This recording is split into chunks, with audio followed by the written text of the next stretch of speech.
La era de la adoración superficial. Habitamos una época donde la idolatría ha dejado de estar reservada para divinidades o personajes históricos. Ahora porta marcas comerciales, se viraliza en plataformas digitales, acumula millones de admiradores.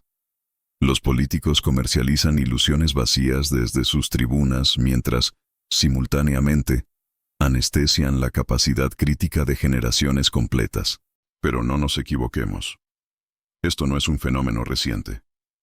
La adoración y la idolatría han acompañado a la humanidad a lo largo de su historia. Nietzsche ya nos advertía: quien no se posee a sí mismo, terminará siendo propiedad de otro. Lo que observamos actualmente son siervos complacientes, esclavos de la modernidad que exhiben con orgullo sus cadenas invisibles. Seguimos ciegamente. Reproducimos conceptos que no comprendemos. Defendemos movimientos que jamás cuestionamos y lo denominamos identidad personal. Pero, ¿qué le sucede a una civilización que ha perdido la capacidad de reflexionar autónomamente? ¿Qué queda de una mente entrenada exclusivamente para venerar, acatar e imitar? Atravesamos una demencia silenciosa que, aunque visible, paraliza algo fundamental: nuestra habilidad para pensar de forma independiente. En la actualidad, la mente ya no es estimulada, sino meramente entretenida, ya no es desafiada, sino domesticada. En este panorama, el pensamiento crítico perece sin que nadie lo perciba. Adoramos voces prefabricadas porque nos liberan de la angustia que implica reflexionar. Es más sencillo repetir que cuestionar, más cómodo seguir que confrontar. Por eso los ídolos modernos ya no necesitan liderar con sabiduría. Basta con que sean magnéticos, persuasivos e incuestionables. Esta es la nueva manifestación de idolatría, una fe camuflada como opinión personal. Crees que estás eligiendo, pero en realidad solo estás obedeciendo. Piensas que estás razonando, pero únicamente estás reproduciendo. Como expresó Etienne de la Boétie, son grandes únicamente porque nosotros permanecemos arrodillados. Y lo que presenciamos hoy es una masa arrodillada ante ídolos que se nutren del silencio intelectual de sus devotos. La mente muerta no es aquella que desconoce, sino la que ha renunciado a conocer. Subcontrata la verdad, externaliza la moral, delega el pensamiento. Confunde convicción con sabiduría y fanatismo con identidad. ¿Has notado cómo ciertos discursos actuales se han vuelto sagrados? Si cuestionas, eres atacado. Si dudas, eres excluido. La idolatría contemporánea exige devoción absoluta. No existe espacio para matices. Ahí radica el peligro. Cuando no hay lugar para la duda, tampoco lo hay para la inteligencia. Filosóficamente, estamos retrocediendo. En lugar de un Sócrates que afirmaba, solo sé que no sé nada, hemos creado gurús que proclaman, solo yo sé y tú me sigues. La psicología describe esto como desconexión cognitiva. Cuando el cerebro, ante un líder que aparenta poseer todas las respuestas, desactiva sus filtros de pensamiento crítico. La persona ingresa en un estado de obediencia inconsciente, hipnotizada por el resplandor del ídolo. Así nace la mente extinta, una que ya no piensa, solo repite, que ya no elige, solo sigue, que ya no vive, solo consume. Desde que el ser humano erigió las primeras civilizaciones, también construyó altares. Dioses, monarcas, guerreros y ahora cantantes, líderes religiosos, multimillonarios, gurús motivacionales. La forma cambia, pero la esencia permanece intacta. Tenemos una necesidad casi visceral de venerar algo o a alguien. ¿Por qué? La respuesta yace en el miedo. En el fondo, adoramos porque tememos pensar por cuenta propia, porque es más fácil seguir a alguien que enfrentar el abismo de nuestras propias decisiones.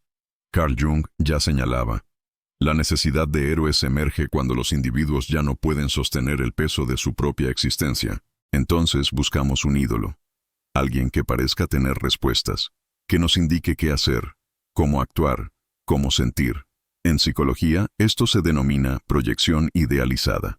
Tomamos todo lo que desearíamos ser y lo depositamos en la figura de un ídolo. Este se vuelve perfecto, poderoso, inalcanzable.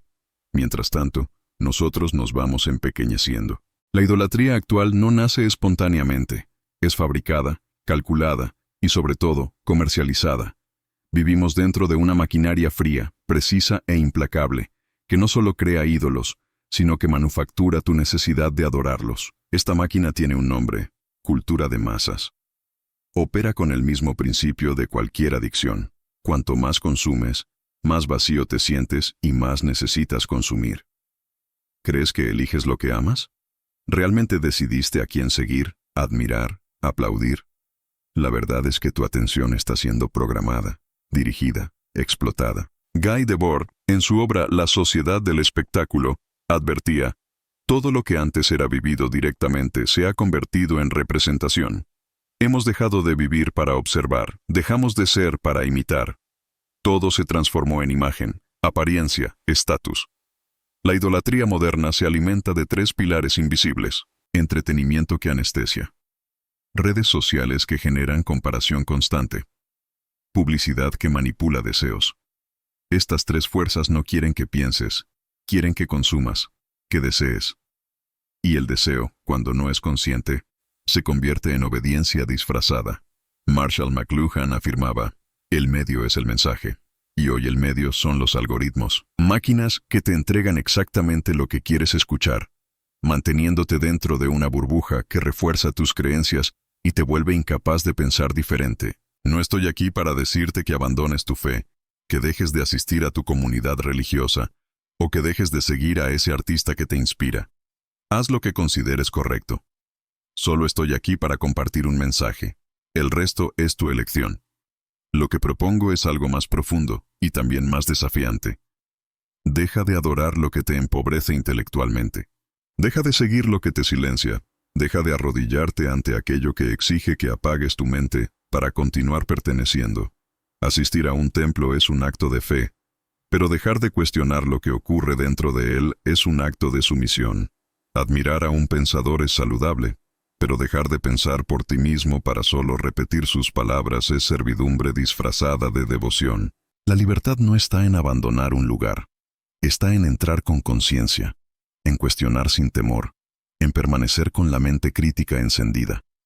El pensamiento independiente no se trata de ser contrario por naturaleza, se trata de tener criterio. Es mirar lo que todos aplauden y preguntarte: ¿esto tiene sentido realmente?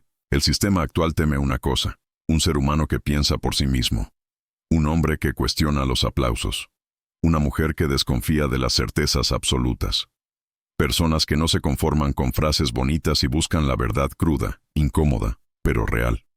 Ese es el verdadero acto de rebeldía: pensar en un mundo que prefiere seguidores. Y créeme, esto es más revolucionario que cualquier protesta callejera, porque cuando piensas por ti mismo, no solo te liberas, amenazas toda la estructura. Hannah Arendt nos alertó sobre los peligros de la banalidad del mal, no el mal espectacular y violento, sino el mal burocrático, repetido sin pensar.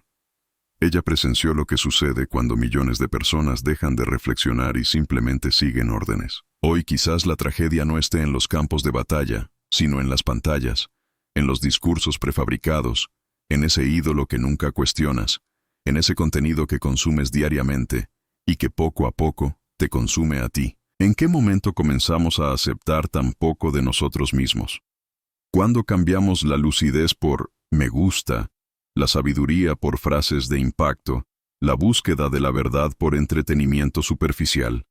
Lo que está en juego no es tu fe, ni tu religión, ni tu artista favorito. Es tu capacidad de pensar por ti mismo, de decidir cuando algo te hace crecer o cuando solo te está volviendo pasivo, controlado. La verdad es brutal pero liberadora. Cuanto más idolatras, menos inteligencia posees. ¿Quieres encontrarte? Comienza despojándote de las máscaras que te impusieron, de los discursos que nunca cuestionaste, de los líderes que no aceptan preguntas.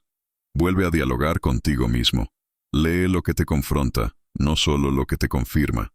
Sigue a quien te provoca, no a quien te arrulla. Y cuando alguien te diga, sígueme, ten el valor de preguntar, ¿por qué? Kant expresaba: la ilustración es la salida del hombre de su minoría de edad, de la cual él mismo es culpable. Basta de minoría de edad, basta de aceptar migajas de lucidez. No naciste para adorar el suelo que otros pisan, naciste para construir tu propio camino con lucidez. coraje y autenticidad. Cuando la mente se arrodilla, la libertad muere y el ídolo triunfa.